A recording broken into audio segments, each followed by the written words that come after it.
Hi guys, welcome back to our channel. So India మొత్తంలో ఈ topic అయితే చాలా ట్రెండింగ్ అవుతుంది, చాలా వైరల్ అవుతుంది. తిరుపతి లడ్డు తయారీలో ఆవు కొవ్వునైతే వాడడం జరిగిందనేసి, సో జంతువుల ఫ్యాట్ని అయితే దాంట్లో యూజ్ చేయడం జరిగిందనే విధంగా అయితే తెలియడం జరిగింది. సో చంద్రబాబు గారు, AP CM, as of now CM గారు ఒక ప్రెస్ మీట్లో అయితే చెప్పడం జరిగింది. సో గత ప్రభుత్వం మేము చాలాసార్లు హెచ్చరించాము, సరైన నాణ్యత గల ఇంగ్రీడియంట్స్ని వాడండి, క్వాలిటీ లేని ఇంగ్రీడియంట్స్ వాడకండి అనేసి మేము చాలాసార్లు చెప్పినాం, ఆయన కూడా పట్టించుకోలేదు. ఇలా జంతువుల ఫ్యాట్ని కూడా దాంట్లో తయారీలో అయితే వాడుతున్నారు అనే విధంగా చెప్పడం జరిగింది. సో ఇది రాజకీయ పరంగా చెప్పారా, లేదా పర్సనల్ పరంగా చెప్పారా, లేకుంటే అందరి గురించి ఆలోచించి చెప్పారనేది పక్కన పెడితే అక్కడ ఫ్యాక్ట్ చెప్పారనే విధంగా అయితే చాలామంది అంటున్నారు. సో ఆయన అలా చెప్పగానే సో ఇండియా మొత్తం ఆ న్యూస్ అనేది స్ప్రెడ్ అవ్వడం జరిగింది. సో అక్కడ లోకల్ నుంచి నేషనల్ మీడియా వరకు ప్రతి ఒక్కరు ఇదే టాపిక్ మీద కవర్ చేస్తున్నారు. అండ్ దీనికి సైతం చాలా పెద్ద వాళ్ళు కూడా రెస్పాండ్ అవ్వడం జరిగింది. ఈవెన్ అవర్ పిఎం గారు, నరేంద్ర మోదీ గారు కూడా దీని మీద రెస్పాండ్ అవ్వడం జరిగింది. అండ్ ఇక్కడ రాజా సింగ్ గారు కూడా రెస్పాండ్ అవ్వడం జరిగింది. అండ్ చాలామంది హిందువులు కానీ, దేవాదాయ కమిటీలు కానీ, వాళ్ళు చాలామంది దీని మీద అయితే నిరసన వ్యక్తం చేస్తున్నారు. సో ఏపీ గవర్నమెంట్కి చాలా పెద్ద అసెట్ అనేది తిరుపతి. సో తిరుపతి టెంపుల్ నుంచి చాలా కోట్ల రూపాయలు మనకు ఏపీ గవర్నమెంట్కి అందిస్తుంది ఆ టెంపుల్.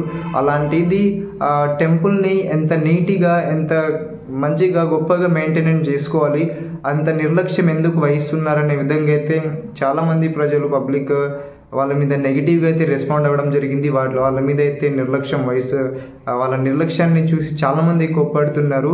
సో వాళ్ళు చెప్పడం జరిగిందంట. సో గత ప్రభుత్వాన్ని వైసీపీ గవర్నమెంట్ ఉండడం వల్ల సో వాళ్ళకి చెప్పడం జరిగిందంట, సరైన క్వాలిటీ మెయింటైన్ చేయండి, సరైన ఇంగ్రీడియంట్స్ వాడండి అనేసి.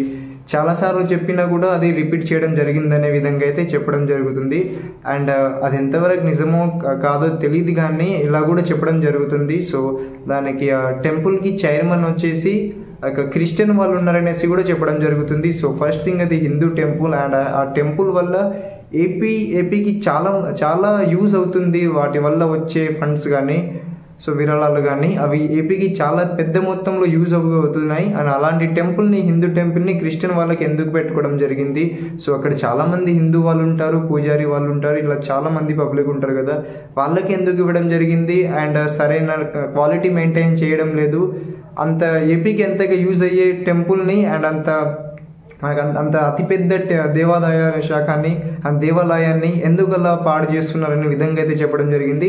అండ్ ఇక్కడి నుంచి అయోధ్య నిర్మాణం జరిగినప్పుడు, మనకు అయోధ్య ఓపెనింగ్ అయినప్పుడు అయితే లడ్డూలు అయితే ఇక్కడ పంపిణీ చేయడం జరిగిందనేసి అయితే తెలిసిందే.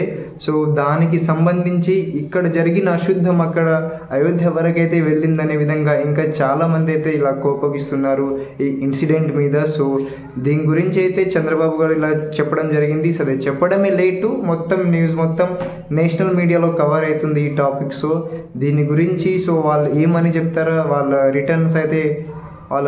రిటర్న్ ఎక్స్ప్లెనేషన్ గురించి అయితే వెయిట్ చేస్తున్నారు చాలామంది. సో వాళ్ళు దీని గురించి ఏమంటారు అనేది అందరికీ ఇంకా తెలియాల్సింది. వాళ్ళు దీని మీద ఏం రెస్పాండ్ అయితే ఇంకా అవ్వలేదు. సో దీని మీద హయ్యర్ అఫీషియల్స్ కానీ, దేవాదాయ శాఖ కానీ ఏ విధంగా అయితే యాక్షన్ తీసుకుంటుందో చూడాల్సి ఉంది. బట్ ఇలా నాట్ ఓన్లీ ఫర్ ఏపీ అనే కాదు కానీ, సో ఇలా మనకి చాలా పెద్ద దేవుడు అండ్ చాలా చరిత్ర కలిగిన దేవాలయం కాబట్టి అటువంటి దేవాలయాల దగ్గరే, అతి పెద్ద దేవాలయాల దగ్గరే ఇలాంటి చిన్న పొరపాట్లు ఈ విధంగా చేస్తారనే విధంగా అయితే చాలా మెయిన్ పాయింట్గా అయితే దీని గురించి అయితే మాట్లాడడం జరుగుతుంది. సో గవర్నమెంటే చేతిలో ఉన్నప్పుడు ఏమైనా చేయొచ్చు, ఎంత మంచి అయితే అంత మంచి చేయొచ్చు. కాబట్టి ఎందుకు ఇంత నిర్లక్ష్యం వహిస్తున్నారనే విధంగా అయితే మాట్లాడడం జరుగుతుంది.